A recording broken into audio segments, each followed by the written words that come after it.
তুমি হ্যাপি নানা ভাই আসছে?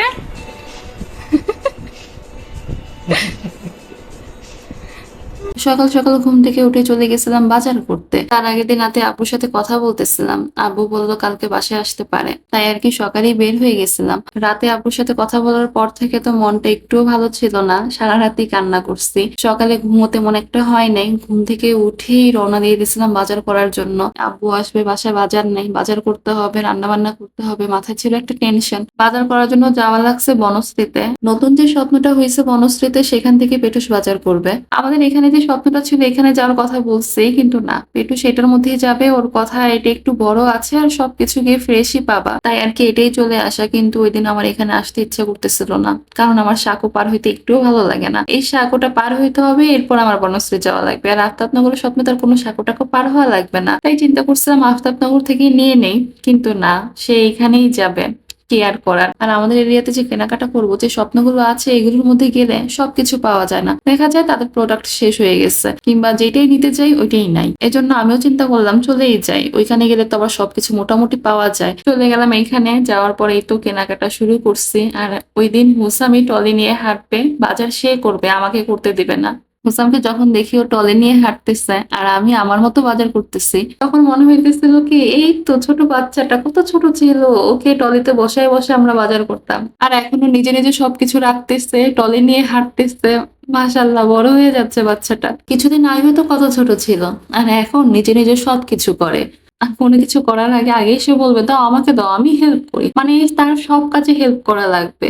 সে মনে হয় বসে থাকতে পারে না। হুসাম ওই দিন আমাদেরকে টলি ধরতেই দেয় নাই। আমরা যে এসকেলেটর দিয়ে এখানে নামতেছিলাম, এইখানেও সে ধরে রাখবে। তারপর ওকে আমরা বলছি তুমি ধরে রাখতে পারবা না, এটা পড়ে যাবে। এরপর আমাদেরকে একটু ধরতে দিচ্ছে। এরপর দেখেন কাউন্টারে আসার পরেও এগুলো সব সে উঠিয়ে দিতেছে, এখানেও তার কাজ করা লাগবে। যাই হোক, এই তো কেনাকাটা শেষ করে আমরা বের হয়ে গেলাম। এখান থেকে আবার চলে যাব ফরাজিতে, ওইখান থেকে দই নিব। বিক্রমপুরের দইটা খেতে ভালোই লাগে, চিন্তা করছে আব্বু যেহেতু আসবে, আব্বুর জন্য একটু লাচ্ছি বানায় দিব। আব্বুর আবার লাচ্ছি অনেক পছন্দ, তাই আর কি এখানে চলে আসলাম দই নেওয়ার জন্য। আর এখানে আসার পর হুসামের চোখে পড়লো মিষ্টি। হুসাম মিষ্টি অনেক পছন্দ করে। হুসামকে বলতেছিলাম তুমি এটা খেতে পারবে না, এটা লাড্ডু, কিন্তু না, হুসামের কাছে এটা দেখতে ভালো লাগছে, ও এটাই খাবে। এটা নেওয়ার পর আর খেতে পারে নাই, এটা সাথে করে বাসায় নিয়ে আসছি। দই কেনার পর যে আমরা এখন বের হব রিক্সা নেওয়ার জন্য, হুসাম এখন রিক্সায় উঠবে না, ও এখন নানা ভাইয়ের বাসায় যাবে, কারণ এই রাস্তা দিয়ে তো নানা ভাইয়ের বাসায় যাওয়া লাগবে। ও কেন এখন আমাদের বাসায় আসবে? ও এখন বাসায় আসবে না। ওর কথা হচ্ছে নানা ভাইয়ের বাসা যেহেতু এইখানে, আমরা কেন নানা ভাইয়ের বাসায় যাচ্ছি না, আমরা তো এখন নানা ভাইয়ের বাসায় যাব। ওকে বুঝে এলাম আজকে নানা ভাই বাসায় আসবে,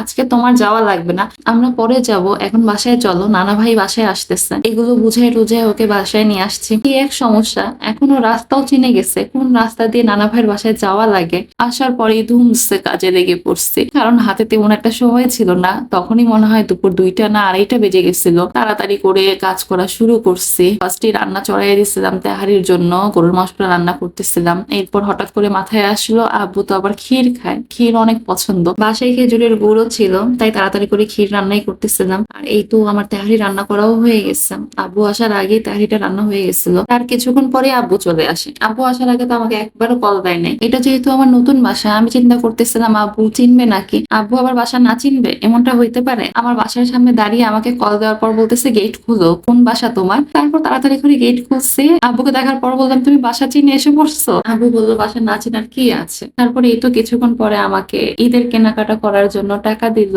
আসলে বাবারা এমনই হয়, বারবার বললাম দেওয়া লাগবে না, কিন্তু কে শুনে কার কথা। বাবা মার মন বলে কথা। ছেলে মেয়ের বিয়ে হয়ে গেছে তাতে কি, ঈদে তো কোনো কিছু দেওয়া লাগবে, তা না হলে তাদের ঈদ কিভাবে হবে? ছেলে মেয়ের হাজার থাকুক, কিন্তু বাবা মার কিছু না দেওয়া পর্যন্ত মনে হয় তাদের মনে শান্তি লাগে না।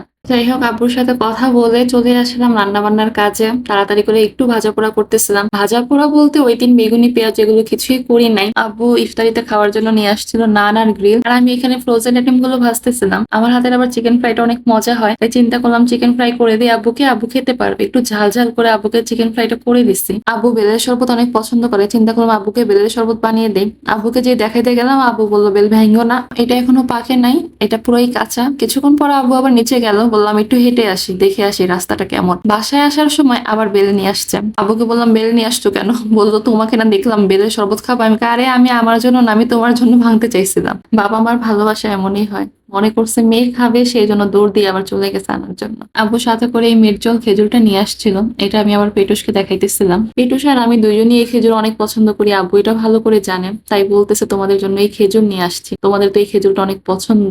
মানে ছেলে মেয়ের কি লাগবে, কি দরকার, কি নাই তার বাসায়, কি খায়, সবকিছু মনে হয় বাবা মার মাথায় টেনশন। এই তো আব্বুর সাথে ইফতারি করতে বসে পড়লাম। ওই দিন আম্মুকে অনেক মিস করতেছিলাম, আম্মু বাসায় ছিল না, আম্মু গ্রামের বাড়ি গেছিল, তাই আসতে পারে নাই। কিন্তু আম্মুকে অনেক মিস করছি, আব্বু আম্মু একসাথে আসে সব সময়। ওই দিন আব্বু একা আসছিল। আব্বু ইফতারি করার পরই আম্মুকে কল দিচ্ছে, মেয়ের বাসায় ইফতারি করলাম, তুমি ছিলা না, আম্মুকে বললাম তুমি আসলে ভালো লাগতো। ইফতারি করা শেষ হওয়ার পরই তো আব্বু বের হয়ে যাবে, আব্বুকে জোর করে রাখছে একটু ঘুম দাও, তোমার শরীর একেবারেই ছেড়ে দিছে, তোমার চোখ দেখে বুঝতেছি তোমার শরীর আর চলতেছে না, একটু ঘুম দাও। জোর করে মনে হয় আব্বুকে একটু রাখছি, আব্বু ঘুম দিছে, মনে হয় 1-1.5 ঘন্টা ঘুমাইছিল। ঘুম থেকে উঠেই দেখে বৃষ্টি পড়তেছে। আব্বু তখন বলতেছিল, দেখছো আমি আরো আগেই চলে যেতে পারতাম, তুমি রাখলা দেখে এখন বৃষ্টি পড়তেছে। বৃষ্টিটা যখন থামলো এরপরে আব্বু রওনা দিল বাসার উদ্দেশ্যে। আব্বু যখন যাচ্ছিল তখন আব্বুকে বিদায় দেওয়ার জন্য আমরা 3জন নিচে নামছিলাম, রিক্সায় উঠে তারপর আমরা রওনা দিতেছিলাম আমাদের বাসার দিকে। সবাই দোয়া করবেন আমার আব্বু আম্মুর জন্য, আল্লাহ যেন নেক হায়াত তাদেরকে দান করে। আজকের ভিডিওটি এই পর্যন্তই, ভালো থাকবেন সবাই, আল্লাহ হাফেজ।